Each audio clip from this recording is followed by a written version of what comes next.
بسم الله الرحمن الرحيم والصلاة والسلام على رسول الله صلى الله عليه وسلم. نكمل مع بعض دروس الاو بي. وقفنا على ان الكود بتاعنا لو احنا فضلنا نشتغل بروسيجر غالبا هنقول الى ان الكود بتاعنا هيبقى سباكيتي كود، وكان لازم وجود حل. الحل كان في الاو بي او الاوبجكت اورينتد او الاوبجكت اورينتيشن. مفهوم الاوبجكت اورينتيشن او ان انا اتعامل مع كل حاجه عندي في الكود بتاعي بشكل عام على انها اوبجكت.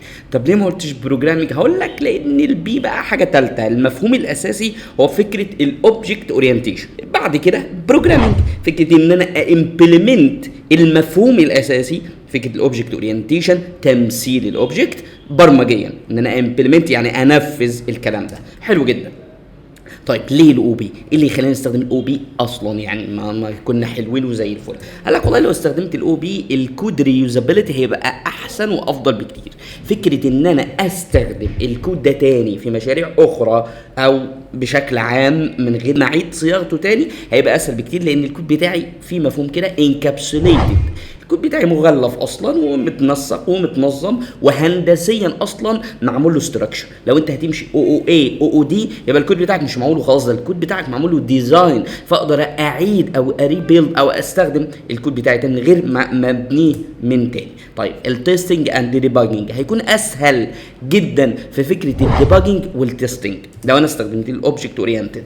هيكون فليكسبل قوي، الكود بتاعي هيبقى فيه فليكسبيليتي عاليه جدا. المينتنانس بتاعه هيبقى اسهل قوي، يعني فكره ان انا اصلح الكود بتاعي او اصين الكود بتاعي هيبقى اسهل جدا لو انا استخدمت لو بي. الكلين ستراكشرز او الستراكشرز بتاعتي هتكون واضحه جدا وباينه، واقدر استخدم مفاهيم اساسيه مبنيه وموجوده عندي بدون مشاكل. ومن ناحيه الساينس ليها بيز وليها ستاندرد اقدر ابني عليه او امشي عليه لو انا بستخدم الاو بي. انما بستخدم بروسيجر ما تعرفش، انت ما انتش باني على ستراكشر معين، باني الكود بتاعك على ستراكشر او على نظريه او على مفهوم معين.